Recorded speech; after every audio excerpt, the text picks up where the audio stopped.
vamos a leer el extraño caso del Dr. Jekyll y Mr. Hyde. El abogado Utterson tenía un rostro surcado de arrugas que jamás se vio iluminado por una sonrisa. En el hablar era frío, corto de palabra, torpón, aunque hombre reacio al sentimiento, enjunto, alto, descolorido y tétrico. No carecía de cierto atractivo. Cuando se hallaba entre amigos y el vino era de su gusto, resplandecía en su mirada un algo que denotaba noble humanidad, un algo que nunca llegaba a exteriorizarse en palabras, pero que hallaba expresión no solamente en aquellos símbolos silenciosos de su cara de sobremesa, sino con más frecuencia aún y más ruidosamente en los actos de su vida. Se conducía de un modo austero consigo mismo, como castigo por su afición a los buenos vinos añejos. Bebía ginebra cuando estaba a solas, y aunque disfrutaba mucho en el teatro, llevaba 20 años sin cruzar las puertas de ninguno. Sin embargo, era extraordinariamente tolerante con los demás. Unas veces sentía profunda admiración, casi envidia, por el ímpetu pasional que los arrastraba a sus malas acciones, y en los casos más extremos demostraba más inclinación a acudir en su ayuda que a censurar. La explicación quedaba bastante curiosa. La doctrina herética de Caín y dejo que mi hermano se vaya al demonio a gusto suyo. En este aspecto le tocó con frecuencia ser el último amigo respetable y la última influencia sana en las vidas de hombres que se precipitaban hacia su ruina, mientras esa clase de gentes fueron a visitarle a su casa. Jamás les dejó ver el más leve cambio en su trato con ellos. Esta manera de conducirse no le resultaba desde luego difícil al señor Utterson, porque era hombre de sobremanera impasible, y hasta en sus amistades se observaba una parecida universalidad de simpatía. Los hombres modestos se distinguen porque afectan su círculo de amistades tal y como la ocasión se lo brindan. Eso era lo que hacía nuestro abogado. Eran amigos suyos quienes tenían su misma sangre, o aquellas personas con las que llevaba tratando de antiguo. Sus afectos, como la hiedra, crecían con el tiempo, sin que ello demostrase méritos en las personas que eran objetos de los mismos. Esa era sin duda la explicación de la amistad que le unía al señor Richard Enfield, pariente suyo lejano y persona muy conocida en Londres. Muchos no acertaban a explicarse que podían ver a aquellos hombres el uno en el otro y que asuntos comunes de interés existían entre ambos. Según personas que se encontraban con ellos durante sus paseos dominicales, los dos paseantes no hablaban nada, tenían cara de aburrimiento y no ocultaban el alivio que les producía la aparición de algún otro amigo, a pesar de lo cual ambos concedían la mayor importancia En aquellas excursiones las consideraban como el hecho más precioso de cada semana, y no sólo renunciaban a determinadas diversiones que se les ofrecían de cuando en cuando, sino que desatendían incluso negocios para no interrumpir su disfrute. En uno de aquellos vagabundeos quiso la casualidad que se metiesen por un callejón de un barrio de Londres, de mucho tráfico. El callejón era pequeño y, como suele decirse, tranquilo, a pesar de que entre semana tenía gran movimiento comercial. Parecía que las gentes que allí vivían prosperaban y reinaba entre ellas un espíritu de optimismo, porque intervenía el exceso de sus ganancias en coqueterías, hasta el punto de que los frentes de las casas de comercio del callejón tenían todos un aire de invitación, igual que dos filas de sonrientes vendedores. Aun los domingos, cuando el callejón cubría con un velo lo más florido de sus encantos y quedaba relativamente vacío de transeúntes, se destacaba de las deseadas calles vecinas lo mismo que una hoguera de un bosque, y atraía instantáneamente la vista complacida del paseante con sus póstigos recién pintados y una nota de limpieza y alegría general. Las fachadas quedaba rota. A 2 puertas de la esquina de al lado izquierdo, conforme se iba hacia el este, por la entrada a una plazoleta interior, y en aquel punto se alzaba un edificio macizo de aspecto siniestro que proyectaba el alero de su tejadillo triangular sobre la calle. Tenía 2 plantas, pero no se veía en él ventana alguna, nada más que una puerta en la planta baja y un muro liso y descolorido. En toda la parte superior todos los detalles daban a entender un prolongado y sórdido descuido en su conservación. La puerta, desprovista de aldaba y de timbre, tenía la pintura llena de ampollas y descolorida. Los vagabundos se metían entre las jambas y encendían cerillas frotándolas en los paneles de madera. Los niños jugaban a las tiendas en sus escalones. Los muchachos habían probado el filo de sus cortaplumas. En las molduras y nadie en el transcurso de una generación parecía haberse preocupado de alejar a aquellos visitantes intrusos ni de reparar los destrozos causados por ellos. Y el abogado caminaban por la acera de enfrente, pero cuando cruzaban por delante de la casa en cuestión, el primer apuntó hacia ella con su bastón y preguntó: ¿Se ha fijado alguna vez en esa puerta?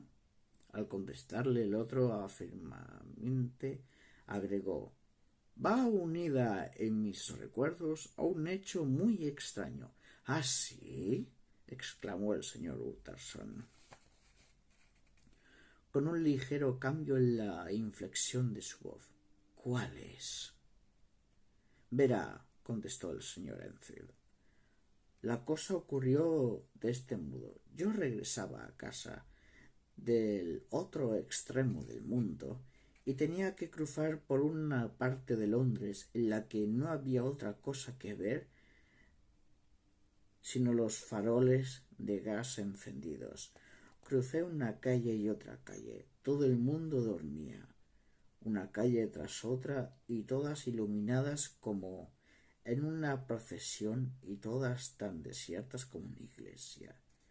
Llegué a un estado de ánimo parecido a la del hombre que no hace sino aguzar el oído para ver si oye algún ruido y empieza a echar de menos la vista de un guardia. De pronto y simultáneamente vi dos figuras,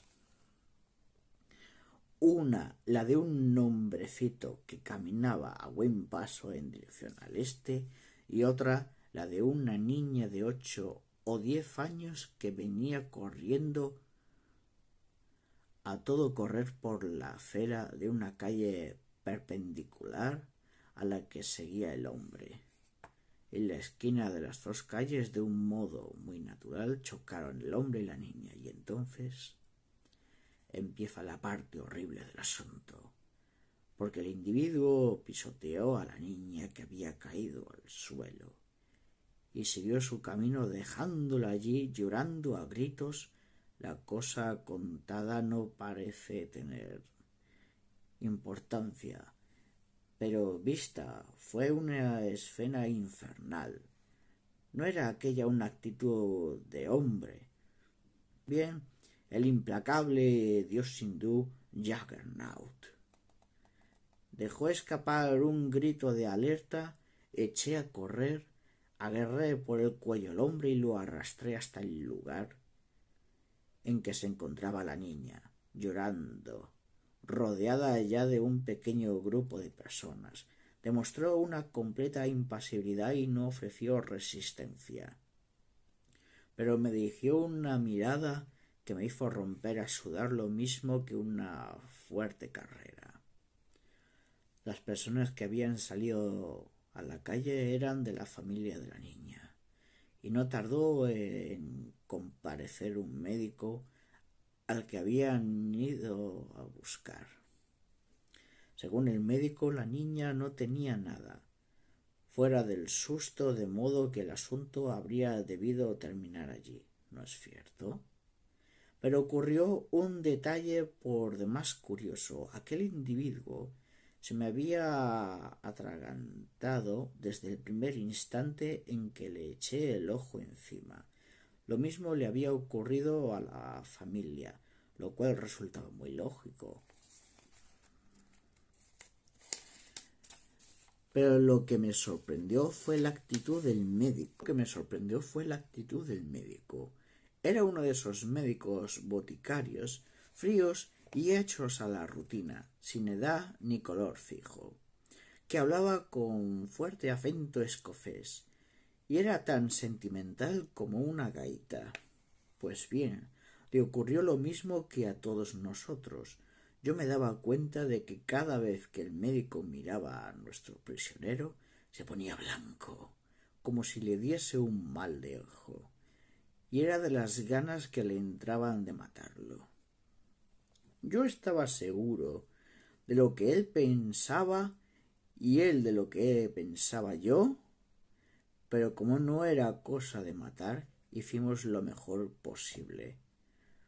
Fuera de quitarle la vida, le dijimos al individuo que su conducta daba pie para armar un escándalo y que lo armaríamos de tal magnitud que todo Londres, de un extremo a otro, maldijese su nombre.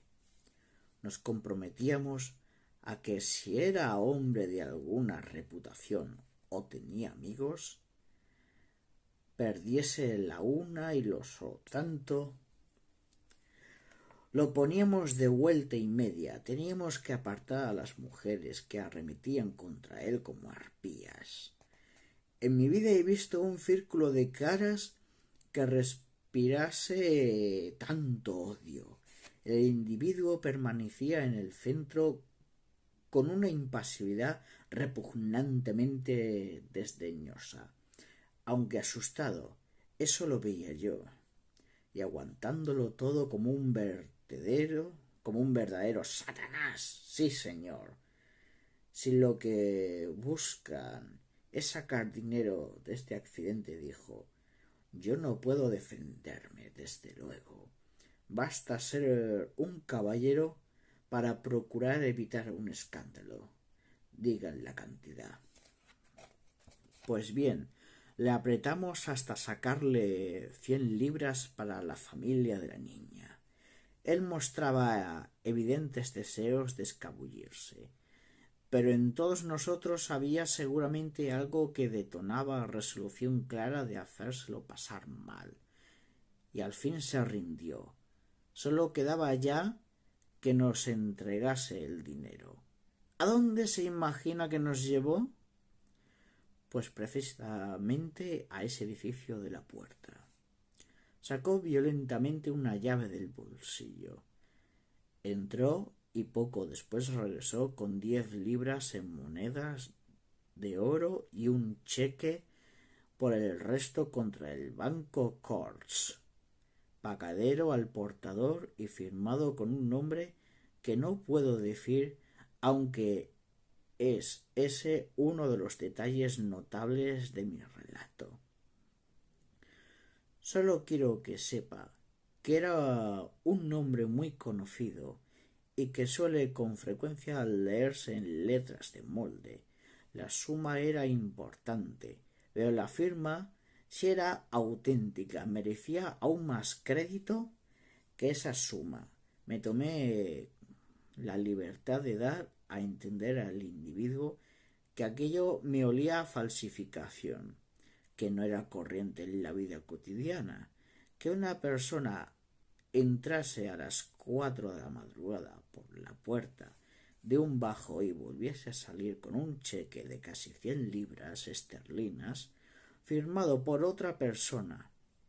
Mis palabras no lo turbaron en modo alguno y me dijo en son de mofa: tranquilícese, me quedaré con ustedes hasta que se abra el banco y lo cobraré yo mismo.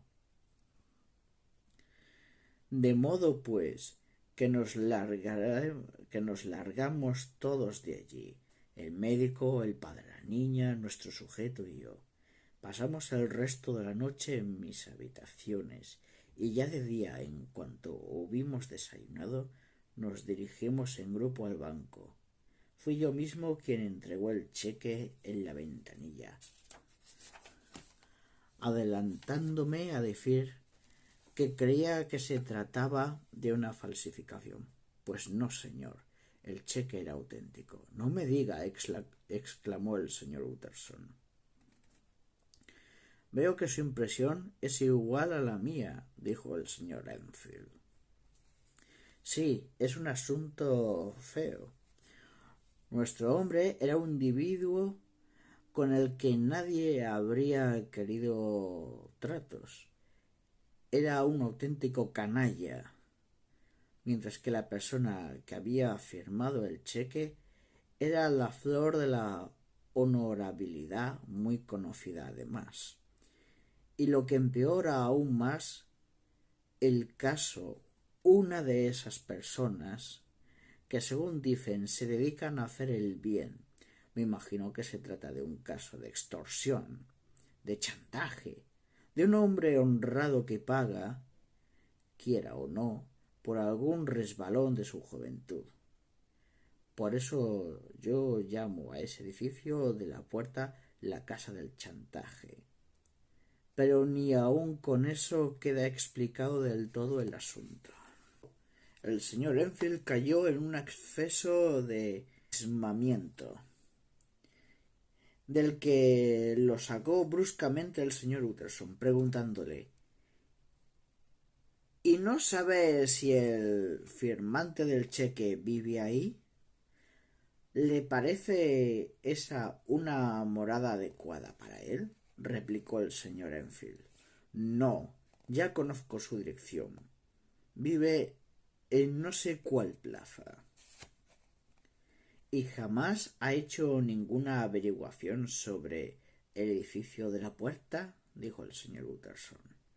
No, señor. Tuve escrúpulos, fue la contestación. Soy muy reacio a hacer preguntas porque esa actitud se parece demasiado a lo que ha de ser el día del juicio final. Formula una pregunta y es lo mismo que si hubiese empujado una piedra. Estás tranquilamente sentado en lo más alto de una colina, la piedra hecha a rodar, y pone en movimiento a otras, y de pronto algún pobre diablo en el que menos has pensado se encontraba en el jardín trasero de su casa, recibe la piedra en su cabeza, y la familia tiene que cambiar de estado social. No, señor, yo sigo esta norma. Cuanto más sospechosa es la cosa, menos pregunto. Se llama Jekyll.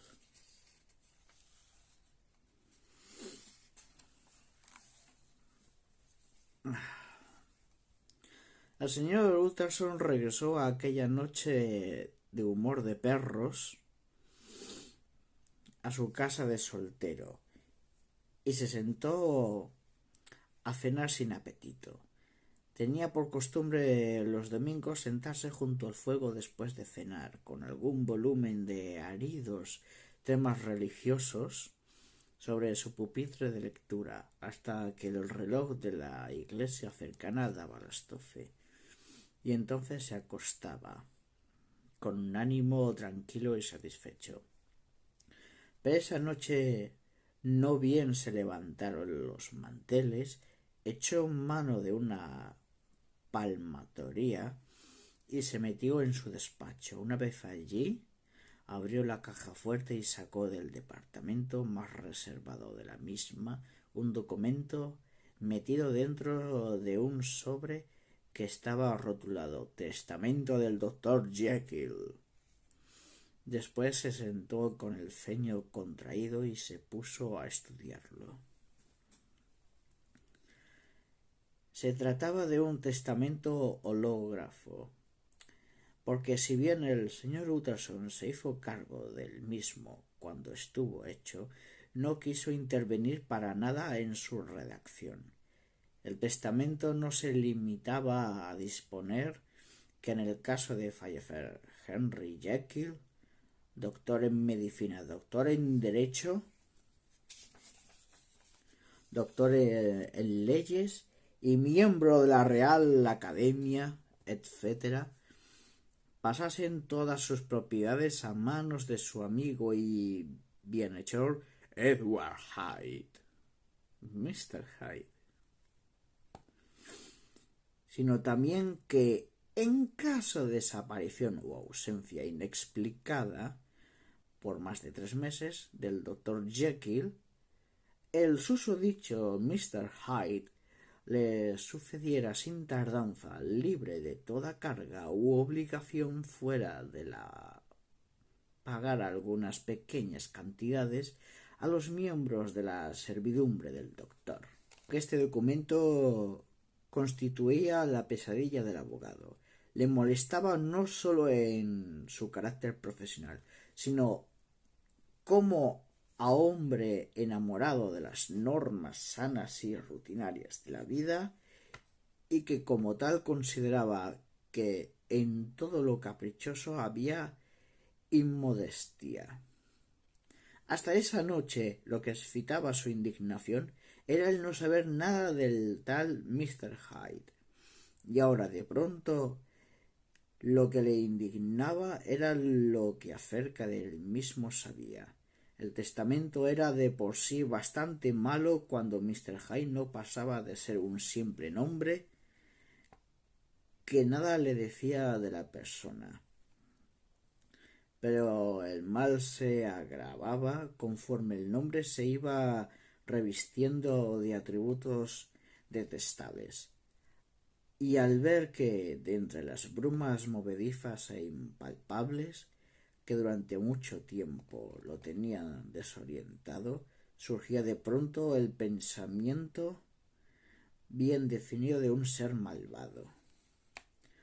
Volvió a poner el odioso documento en su lugar, exclamando: «Creí que era una locura, pero empiezo a pensar que es una vergüenza». A continuación apagó la vela, se abrigó con un grueso gabán y salió en dirección a Cavendish Square, ciudadela de la medicina, en la que su gran amigo el doctor Lennon tenía su residencia y recibía a sus numerosos pacientes. Utterson pensaba: si alguien está enterado, tiene que ser Lanyon. El imponente mayordomo lo conocía y le dio la bienvenida. No tuvo que hacer antesala y fue pasado directamente al comedor. El doctor Lanyon saboreaba a solas el vino. Era un caballero cordial, sano, rollizo, coloradote. Tenía un mechón de cabello prematuramente blanco y voz y maneras ruidosas y resueltas. Al ver al señor Utterson, saltó de su silla y salió a su encuentro con las manos extendidas. Su simpatía, aunque espontánea, tenía toques que parecían teatrales y sin embargo brotaba de una auténtica sensibilidad. Utterson y Lanyon eran viejos amigos, camaradas de esa escuela y de colegio. Se respetaban a sí mismos y se respetaban mutuamente. Y lo que no es forzoso que ocurra a pesar de todo eso, ambos disfrutaban cuando estaban juntos. Charla superficial, el abogado llevó la conversación al tema que de modo tan desagradable le preocupaba y dijo: me parece, Lanyon, que nosotros dos somos los amigos más antiguos de Henry Jekyll, ¿no es así? Antiguos y viejos. Lo que es una pena, contestó gorgorientando de risa el doctor Lanyon. Bien, pero aquí viene la pregunta. Jekyll y yo nos vemos poco ahora. ¿De veras? Exclamó Utterson. Tenía entendido que seguían unidos por el lazo de unos intereses comunes a los dos. Así era, contestó el otro. Pero hace ya más de 10 años que Henry Jekyll me empezó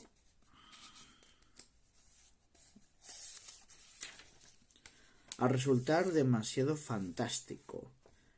Comenzó a torcerse, habló de su inteligencia, como es natural. Sigo interesándome por su persona, por aquello de que quien retuvo, pero la verdad es que nos tratábamos poquísimo. El doctor se sonrojó de pronto, poniéndose de color escarlata, y agregó: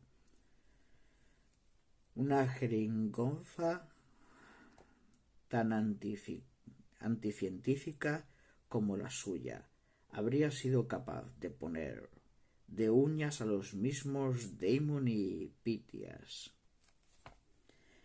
Este pequeño estallido de un sentimiento íntimo sirvió de alivio al señor Utterson, que pensó para sí: por lo visto se trata de alguna divergencia de tipo científico, y como no tenía en materia científica otro apasionamiento que el referente a la técnica de redactar escrituras, completó de este modo su pensamiento.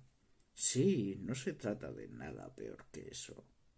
Dio tiempo a su amigo para que recobrase la serenidad y a continuación abordó las preguntas que lo habían traído allí. ¿No ha tratado alguna vez a un protegido suyo, a cierto Mr. Hyde? ¿Hyde? Repitió Lanyon. No, jamás oí hablar de él en todos estos años. Y esos fueron todos los datos que el abogado se llevó consigo al meterse en la cama amplia y oscura, en la que se revolvió intranquilo hasta que las horas de la madrugada se convirtieron en horas del día. Fue una noche de poco descanso para su cerebro, que trabajaba y trabajaba en medio de la oscuridad, asaltado por toda clase de interrogantes. En el reloj de la iglesia, que estaba situada tan oportunamente junto a la casa del señor Utterson. Y aun así, profundizando en el problema. Hasta aquel momento solo le había preocupado en su aspecto intelectual, pero no tardó en emplear también su imaginación, o mejor dicho, no tardó en verse esta esclavizada. Mientras yacía y se revolvía en la espesa oscuridad de la noche y de la habitación cerrada entre cortinas, pasó por delante de su fantasía, como una sucesión de imágenes, el relato del señor Enfield. Veía el gran panorama nocturno de faroles encendidos de una gran ciudad. Luego la figura de un hombre que caminaba con paso rápido. Después la de una niña que venía corriendo de casa del doctor. Más tarde el choque de ambos y como aquel hombre cruel e impasible pisoteaba a la niña y seguía adelante sin preocuparse de sus gritos. Otras veces veía una habitación en una casa lujosa y en ella dormido a su amigo soñando cosas que le hacían asomar la sonrisa a los labios. Se abría de pronto la puerta. Alguien descorría de un tirón las cortinas de la cama. Despertaba al dormido. Y he aquí que aparece a su lado la figura de un hombre que ejercía poder sobre él, hasta el punto de obligarle a levantarse a tales horas de la noche y hacerle lo que le indicaba la presencia de aquella figura. En ambos cuadros persiguió al abogado durante toda la noche, y si alguna vez se amodorraba era para ver cómo aquel hombre penetraba subrepticiamente en casas dormidas, cómo avanzaba con rapidez cada vez mayor, con rapidez casi vertiginosa, por los laberintos cada vez más anchos de una ciudad llena de faroles encendidos.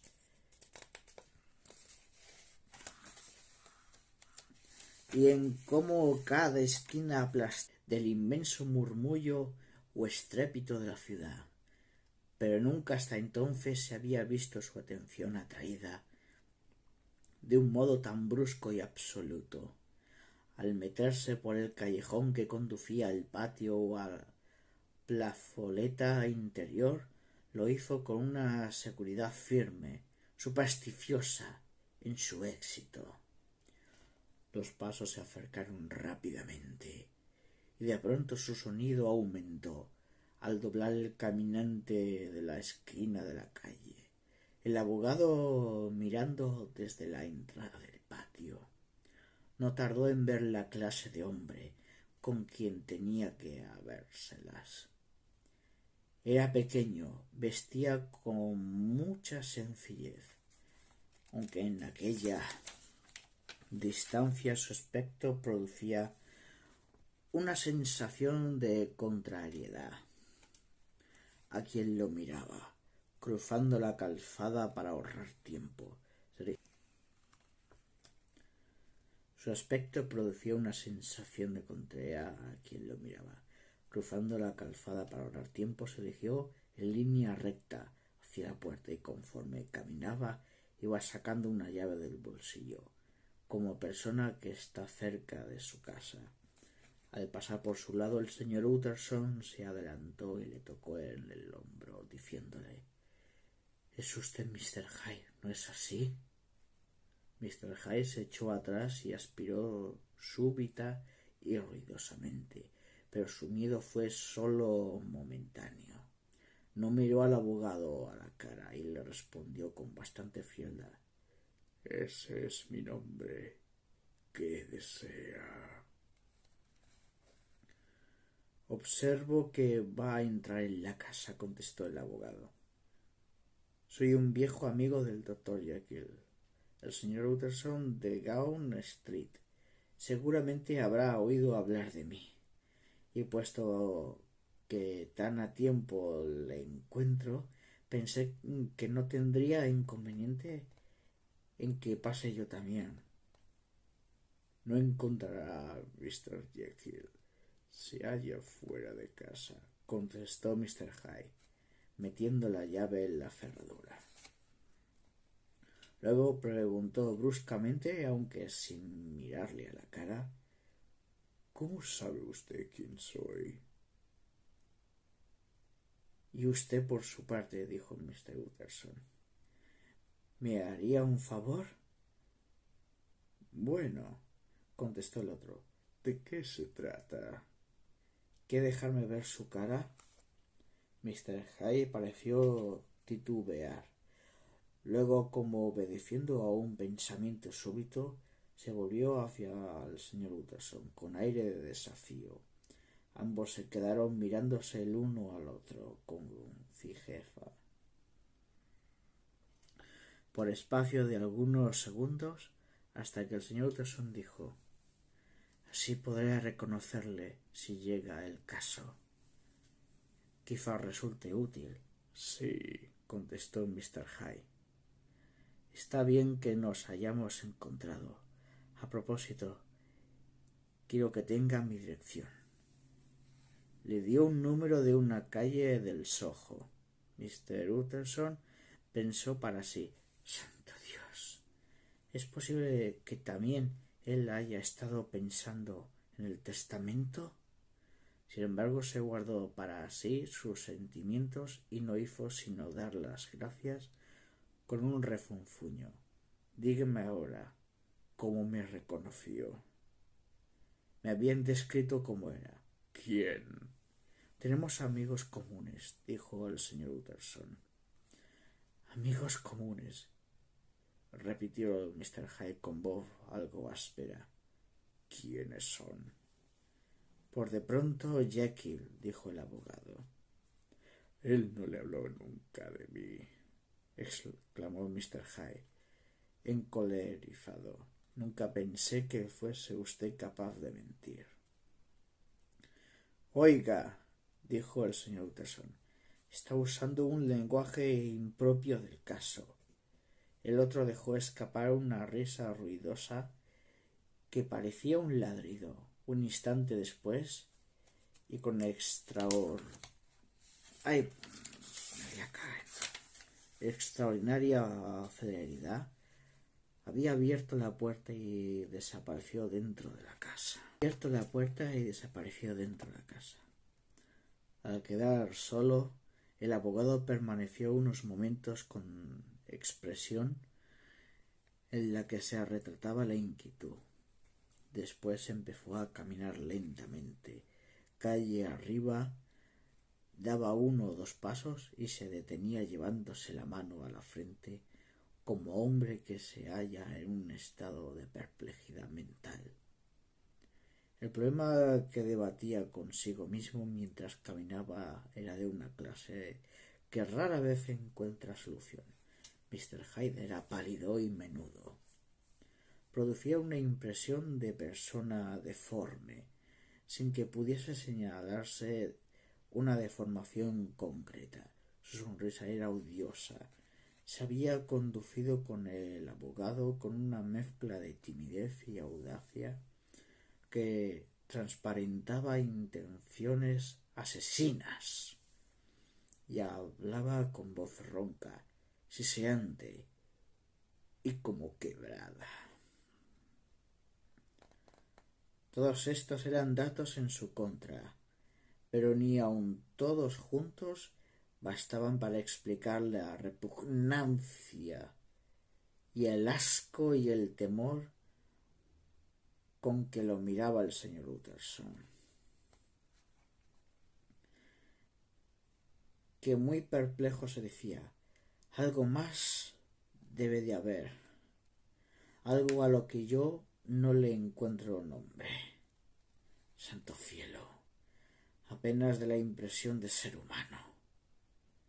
Tiene un no sé de qué troglodita, por decirlo de alguna manera. Si es que no se trata de aquella vieja historia del doctor Fell, ¿no será quizá que la maldad del alma irradia hacia el exterior, traspasando y transfigurando la arcilla en que está encerrada? Debe ser esto último. Sí, mi pobre y viejo amigo Henry Jekyll. Si en algún rostro he visto yo la firma de Satanás, es en el de su nuevo amigo.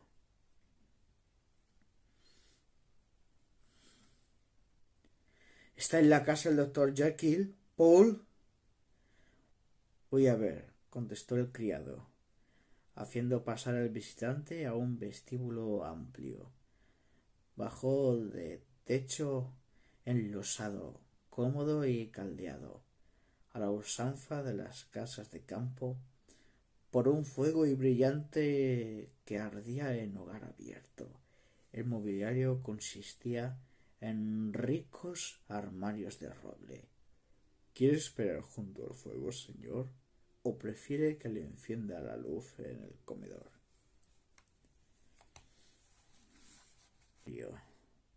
Con una figura elegante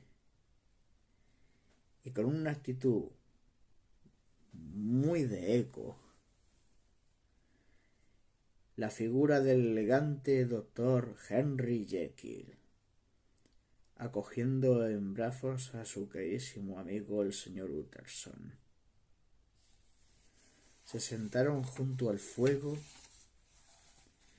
y le quiso formular las preguntas como ¿quién era el señor Hyde?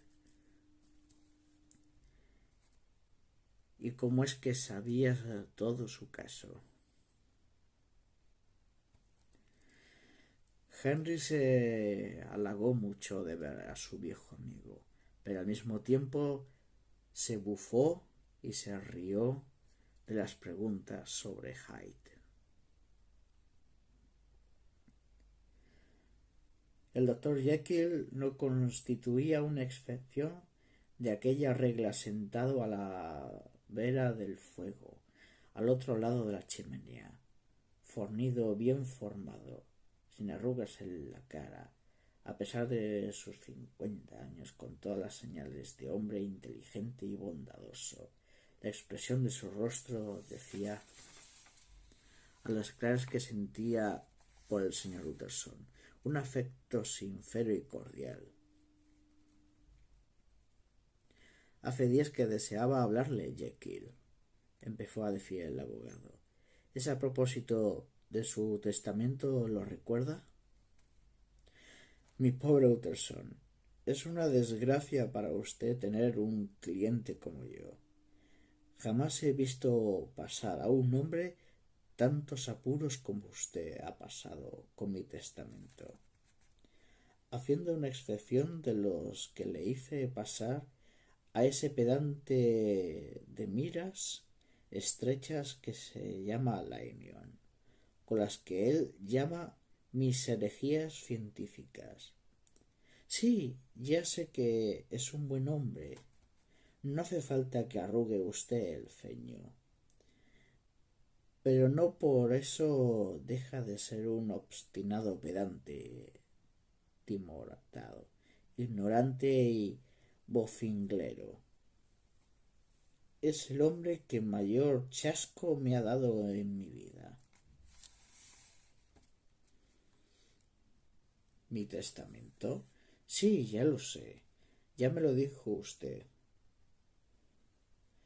Pues ahora se lo repito.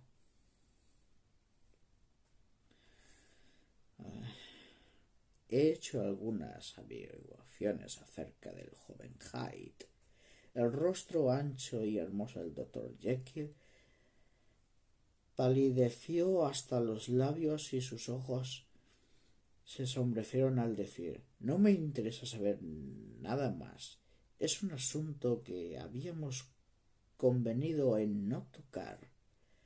Lo que me habían dicho es horrendo, insistió Utterson. En nada puede cambiar las cosas. No parece comprender mi situación, replicó el doctor, con cierta incoherencia de maneras. Es dolorosa, Utterson. Es una situación muy extraña. Es uno de esos asuntos que no se arreglan discutiendo sobre ellos. Jekyll, dijo Utterson, usted me conoce. Le consta que soy hombre de quien se puede fiar. Confiese a mí, no me acabe la menor duda de que podré sacarle del atolladero. Mi buen Utterson, contestó el doctor Jekyll, su actitud es admirable, sencillamente admirable, y no me encuentro palabras con que darle las gracias. Le creo plenamente. Me confiaría a usted antes que a nadie en el mundo, antes que a mí mismo, si pudiera elegir. Pero le aseguro que no se trata de lo que imagina. La cosa no llega a tanto. Y le voy a decir una cosa. Con el exclusivo objeto de tranquilizar su buen corazón, agregando unas palabras que estoy seguro sabrá tomar en buen sentido. Utterson, se trata de un asunto privado, y le suplico que lo deje estar. Utterson, con la vista puesta en el fuego, reflexionó un poco y acabó por levantarse y diciendo: no me cabe duda de que tiene usted un buen corazón y una buena razón para obrar así. Bien, siguió diciendo el doctor Jekyll, puesto que hemos tocado este asunto, desearía hacerle comprender una cosa. Es cierto que me interesó muchísimo por el pobre Hyde. Estoy enterado de su encuentro. Me lo contó él mismo. Sospecho que se mostró rudo con usted, pero mi interés por ese joven es grande, grandísimo y sincero. Deseo, Utterson, que me prometa que sabrá soportarlo y hará que adquiera sus derechos. Creo que si estuviese usted al corriente de todo, lo haría, y si me lo prometiese, me quitaría con ello un gran peso de encima.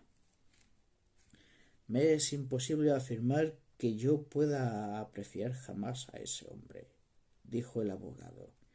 No le pido eso, dijo Jekyll suplicante, apoyando su mano en el brazo de Utterson.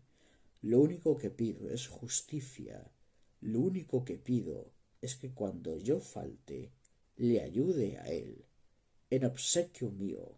Utterson no pudo reprimir un suspiro y exclamó: así será, se lo prometo. Después de los hechos anteriores, en el mes de octubre del año 18, Londres se sobresaltó al enterarse de un crimen de extraordinaria ferocidad y que llamó aún más la atención por la posición elevada que ocupaba la víctima.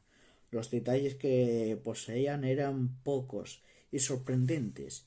Una criada de servicio que vivía sola en una casa situada no lejos del río subió al piso de arriba a eso de las 11 para acostarse. Aunque en las horas de la madrugada se extendió la niebla por la ciudad, la primera parte de la noche había sido serena y sin nubes, y una luna llena iluminaba brillantemente el camino sobre el que daba a la ventana del cuarto de dicha doncella. Una figura bien brusca y de rostro pálido, sonrojante, burlona, se ceñó sobre la doncella. No podía tratarse nada más ni nada menos que del extraordinario señor Hyde. Los casos y crímenes del señor Hyde se divulgaron por todo Londres.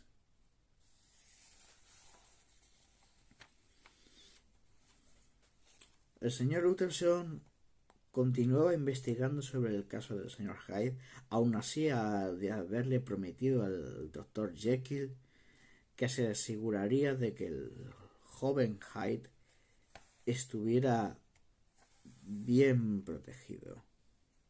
Pero aun así, con mucha sospechosa duda,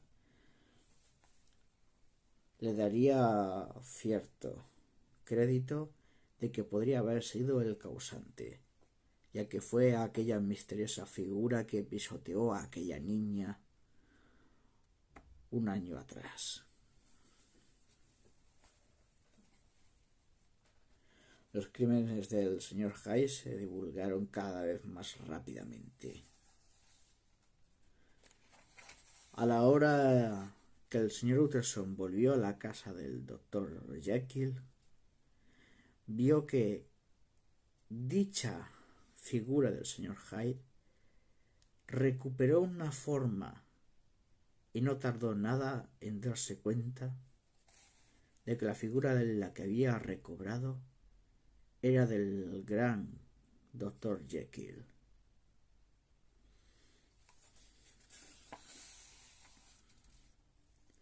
Las conversaciones entre el doctor Henry Jekyll y Utterson eran cada vez más interesantes y violentas, por no decir que hasta suculentas. Pero al demostrarle que él mismo había creado una pócima para convertirse justamente en el señor Hyde, suculentamente y firmemente apuñaló e incriminó al señor Utterson. A todos los medios, nadie sabe a ciencia exacta cómo es que gran científico desarrolló esa pócima para probar la crueldad sobre el ser humano.